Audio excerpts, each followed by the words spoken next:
दिल्ली की सर्दी में एक और बार निकल गए हैं रिजर्वेशन के बारे में बात करने।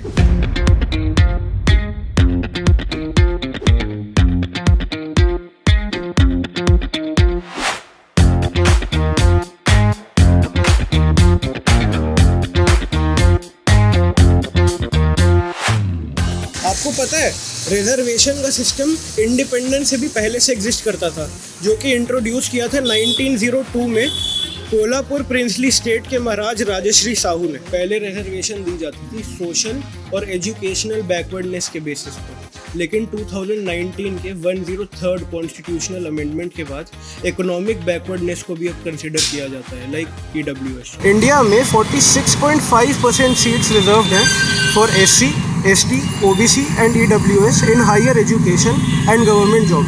दिल्ली वाले क्या सोचते हैं रिजर्वेशन को लेके? आओ पूछ के आते हैं। आपको लगता है कि अभी जो रिजर्वेशन है वो होना चाहिए या अब हटा देना चाहिए? रिजर्वेशन तो हटा देना चाहिए। अच्छा, और क्या? रिजर्वेशन एक बेस पे होना चाहिए, इकोनॉमिक बेस। Economic base. वैसे हटा देना चाहिए, ज़्यादा पहले लगा। अच्छा, हटा देना चाहिए आपके साथ। उसको बंद कर देना चाहिए। अभी रिजर्वेशन कंटिन्यू रहना चाहिए। है। सर वैसे तो मिलना चाहिए। मुझे तो कुछ फ़ायदा नहीं दिखता। ऊपर से जिन लोगों को रिजर्वेशन मिलता है वो उतने एफर्ट नहीं डालते, उतनी मेहनत नहीं करते हैं और सबके सिर पे आके बैठ जाते हैं। उसमें ये है कि क्रीमी लेयर जो उसमें आ गई है उनको हम आइसोलेट करते जाए एंड रियल जिनको मिलना चाहिए उनको मिलता रहे। ये अच्छा अच्छा, ये हमारा ये जाति वाति तो खत्म ही कर देनी चाहिए। हाँ। तो आपको लगता है मतलब पिछले 70 साल में कुछ हेल्प हुआ है बैकवर्ड सोसाइटी को? हुआ है, उसमें अपग्रेशन तो हुआ है। हाँ, उनका तो हेल्प है ही, वो लोग अच्छे से रह रहे हैं, उनको तो कोई टेंशन नहीं है। बाकी और जो लोग हैं उनके लिए प्रॉब्लम है। मुझे तो नहीं लगता इतना हेल्प कुछ किया है, जरूर किया है। ज़्यादा कुछ चेंज तो हुआ नहीं है। बाकी उस वजह से नुकसान क्या क्या हुआ है? नुकसान ये हुआ है कि जो भी आप बड़े लोग देखते हो, ठीक है, कोई सरकारी अफसर है या कोई सरकारी ऑफिस है, वहाँ पे जो भी लोग बैठते हैं तो उनको कोई फ़र्क ही नहीं पड़ता है किसी चीज़ से। तो इस सब चीज़ का यही है कि उतनी ज़्यादा मेहनत उन्होंने नहीं करी, पर वो उस जगह पे आके बैठ गए।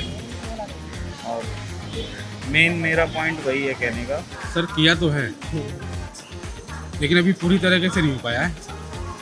देखो जो भी सरकार आ रही है उसको तो अपना ही अपना सुधरा है। इसको बंद ना करो तो इसको मॉडिफाई या इसको इम्प्रूव करना चाहिए ताकि ग्रोथ ना रुके। अच्छा, किस तरीके से? मेरा नेक्स्ट क्वेश्चन यही था एक्चुअली कि अगर इसको रिवाइज करें तो किस तरीके से इसको रिवाइज करें? और प्राइवेट सेक्टर में बिल्कुल नहीं है। प्राइवेट सेक्टर में भी जो क्वालिटी वाले जो हैं वहाँ रिजर्वेशन नहीं होगा तो फिर वो अशांति होगी। अशांति मतलब there is a wide gap between the हाँ जी। नॉर्मल एंड द तो आई मतलब मेरे हिसाब से प्राइवेट सेक्टर में चाहिए भी होना चाहिए। इकोनॉमिकली हुआ या हेल्थ से जो दिव्यांग वगैरह है उनका होना चाहिए। अच्छा, ये रिवाइज मैं तो नहीं बता सकता किस तरीके से करें, क्योंकि इसमें काफ़ी सारी चीज़ें आ जाती हैं कि भाई रिजर्वेशन उसके लिए बनाया था जिसकी फैमिली बहुत ही कमज़ोर है, जिसकी आर्थिक स्थिति ठीक नहीं है, पर लेकिन अब वो एक कास्ट बेस्ड हो गया है पूरा। अब जब आर्थिक स्थिति की बात आती है तो वहाँ पर भी कई सारे फ्रॉड होते हैं, कई सारी चीज़ें होती हैं, तो किसी भी चीज़ को वेरीफाई कर पाना बड़ा मुश्किल है। तो इसके ऊपर तो I don't know what could be the best solution, पर इसके ऊपर एक रिसर्च की जाए या कुछ किया जाए, क्योंकि ये देश का एक सीरियस इशू है। कुछ लोग ना इकोनॉमिकली वेल ऑफ होते हैं, हाँ, बट अपनी क्राइटेरिया की वजह से वो रिजर्वेशन अवेल कर लेते वही वो क्रीमी क्लास होगी ना। हैं। हाँ, वो उसका उसका ऐसा मतलब आपको लगता है कि वो अनफेयर है बाकी वो गलत है। मैं तो भी है। अच्छा, अरे कुछ ही लोगों में बहुत लोग ऐसे हैं जिनके पास आर्थिक स्थिति उनकी बहुत कमज़ोर है। ऐसा है जो साउंड होते हैं वो क्रीमी लेयर होगी हाँ ना, जी। They should be separated. बिल्कुल अनफेयर होता है। उनका एक ही लॉजिक होता है कि हम सोशली बैकवर्ड थे, हमारे दादा परदादा। अरे आज तो ठीक हो गए, तो आगे जनरेशन को पढ़ाओ। अनफेयर तो थोड़ा है, ज़्यादा नहीं है, पर क्या होता है आजकल तो यहाँ, क्योंकि इंडिया में तो कास्ट बहुत ज़्यादा ही है, तो और रिजर्वेशन इसी के थ्रू में बढ़ती पड़ी है, तो हर कास्ट में कोई रिच भी मिलेगा और कोई बैकवर्ड भी मिलेगा आपको, तो चाहे वो SC में हो या OBC में हो। एक लाइव एग्जांपल देता हूँ। मेरा एक फ्रेंड है जो SC/ST में भी आता है, जनरल में भी आता है।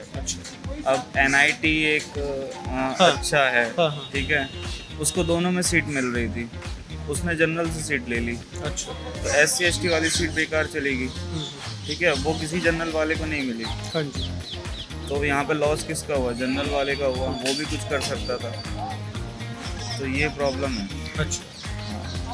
कि SC/ST वाले जनरल और SC/ST दोनों में जाके कर सकते हैं, उनके पास ऑप्शन है, बट जनरल के पास नहीं है। मतलब वो मेरी सीट पे आके बैठ सकता है, पर मैं उसकी सीट खाली होगी, मैं नहीं बैठ सकता उधर। सर इसके लिए तो मैं अभी कुछ नहीं बता पाऊँगा। अच्छा ये बता दो फ्यूचर क्या है रिजर्वेशन का इंडिया में? अब उसका ये है कि वो कम उसके ऊपर हो जाते हैं, जानकारी उतनी होती नहीं है उनको। अब कोई भी 40% पे डॉक्टर बन जाता है तो जानकारी तो उसको 40% ही हुई। या इंजीनियर बन गया तो जानकारी तो 40% ही हुई ना उसको।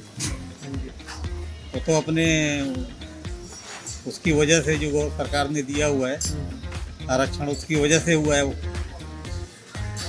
इन सब चीज़ों के लिए पढ़ा लिखा बहुत ज़रूरी है। अच्छा। तो अच्छी जानकारी हो तभी वो आगे कर सकता है काम को। ये तो अभी कंटिन्यू रहना चाहिए जब तक एक स्टेज पे आके जहाँ लगे कि वो ऑलमोस्ट एट पार आ रहे हैं विदा वो है कि क्रीमी लेयर को निकालते जाए और जो रियल जिनको चाहिए उनको मिलता रहे। अच्छा सर फ्यूचर तो अभी हाल फिलहाल इनका बिगड़ा हुआ है सबका, लेकिन सरकार से तो यही अपील है कि भाई मतलब कुछ ना कुछ करे।